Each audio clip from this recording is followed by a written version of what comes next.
Hello guys, कैसे हैं आप लोग। आई होप आप लोग बहुत अच्छे होंगे, स्वस्थ होंगे और कुछ न कुछ करते हुए अपने कामों में व्यस्त होंगे। मैं सुनीता आप लोग के सामने फिर से एक नया रिएक्शन वीडियो लेकर आई है।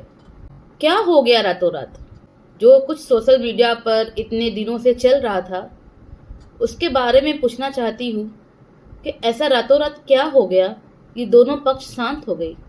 किसको क्या डर था, किसके कौन से काला चिट्ठा सामने आने वाले थे, किसको अपनी सच्चाई का डर था जो सामने से माफी मांगा गया। आखिर ऐसा क्या हो गया जो दोनों पक्ष रातों रात बात करके मैटर को सॉल्व कर लिए।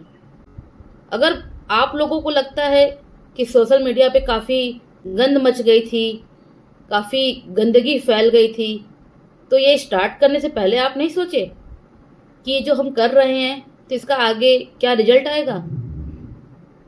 आपका जब मन आया आप लोगों ने वीडियो एक दूसरे के लिए बनाना स्टार्ट किया और फिर जब आपका मन हुआ कि नहीं अब मुझे रोकना चाहिए तो आप लोग रुक गए।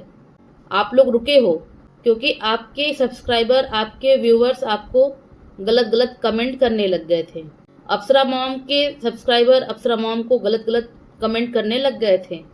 उनको बोलने लग गए थे कि आंटी जी आपके ऊपर ये सब शोभा नहीं देता।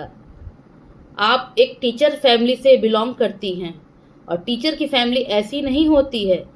इतने गंदे गंदे वर्ड्स और इस तरीके से वर्ड सेंटेंस को सोशल मीडिया पे आप नहीं बोल सकती हैं। आंटी जी के उस वीडियो को देखकर ऐसा लगा कि क्या आंटी जी ऐसा बात कर सकती हैं, क्या आंटी जी को ऐसा बात करना शोभा देता है।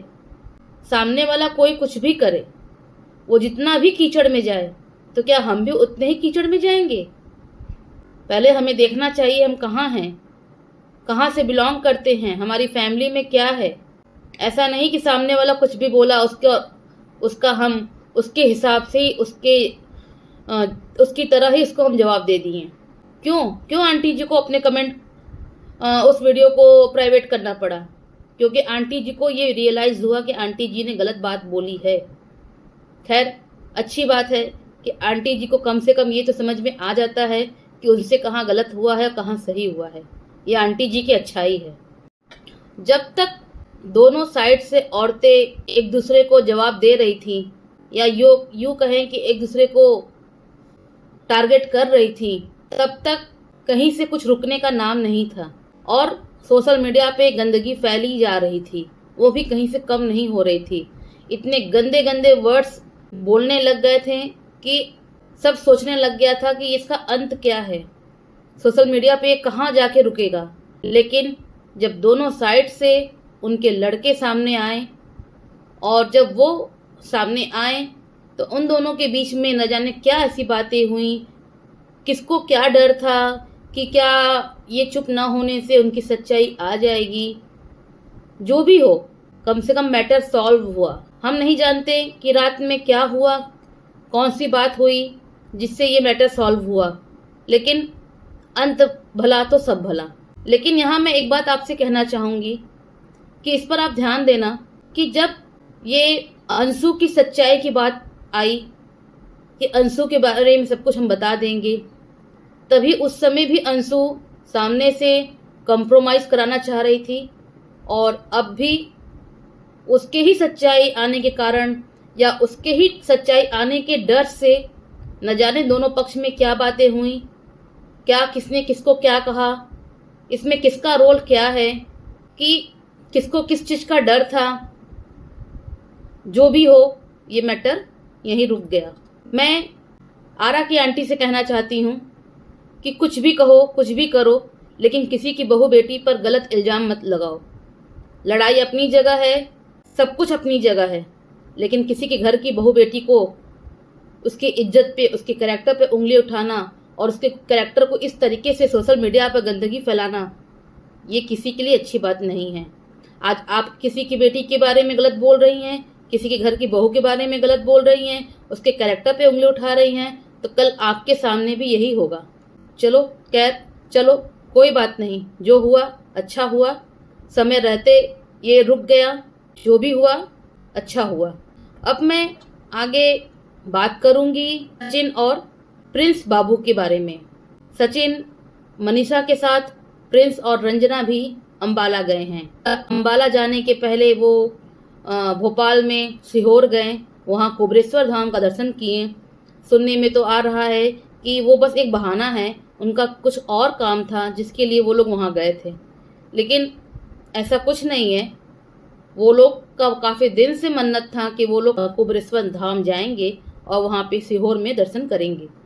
वो लोग दोनों भाई और मनीषा और रंजना भी साथ में गई और वहाँ दर्शन करके सचिन, मनीषा, प्रिंस और रंजना अम्बाला वाले घर में पहुँच गए हैं। मैं सचिन से यही कहना चाहूँगी कि जो कुछ भी हुआ, अब आप अपने परिवार को देखो। आप ऐसे ही अपने परिवार में हंसो, बातें करो, मस्ती करो। आपका यही कैरेक्टर हम सबको अच्छा लगता है। आप घर के बड़े बेटे हो, आप अपने छोटे भाई को अपने साथ में ऐसे ही रखो। रंजना को आपने जितना रिस्पेक्ट दिया, आपने जैसे रंजना के लिए अपना अब्रॉड का प्लान कैंसिल करके, थाईलैंड का प्लान कैंसिल करके आप उसके बर्थडे को सेलिब्रेट करने के लिए इंडिया आए, उसको सरप्राइज़ दिया। ये सब देखकर हम सबको बहुत अच्छा लगा और हम आपसे यही कहना चाहते हैं कि आप ऐसे ही अपने फैमिली के हर बड़े और छोटे मेंबर को समझो और उसको प्यार दो और उसको रेस्पेक्ट करो। प्रिंस ने आपके साथ और मनीषा के साथ बहुत गलतियां की हैं, नो डाउट।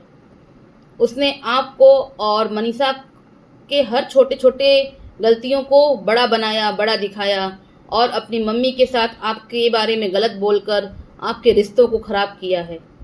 ये हम सब जानते हैं, लेकिन हम आपसे यही कहना चाहते हैं कि आप उन पुरानी बातों को भूलकर दोनों भाई साथ में अच्छे से रहो। अब वो आपको पूरा रेस्पेक्ट देता है, आपको बड़ा भाई मानता है, मनीषा को अपनी भाभी मानता है। और मनीषा के जो पिछला कंट्रोवर्सी हुआ उसमें प्रिंस उसके साथ एक छोटा भाई बनकर उसके साथ खड़ा था।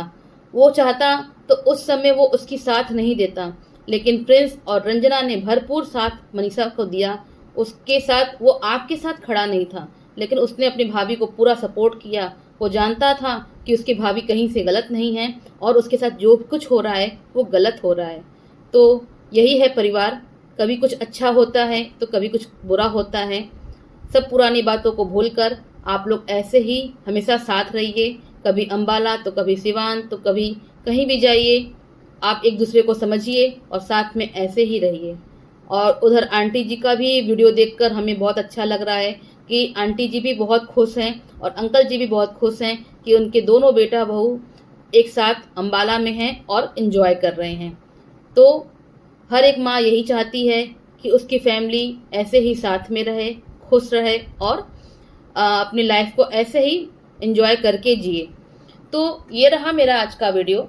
अगर आप लोगों को मेरा ये वीडियो पसंद आए तो लाइक कीजिए, शेयर कीजिए और सब्सक्राइब कीजिए। फिर मिलती हूँ नेक्स्ट वीडियो में। Bye bye.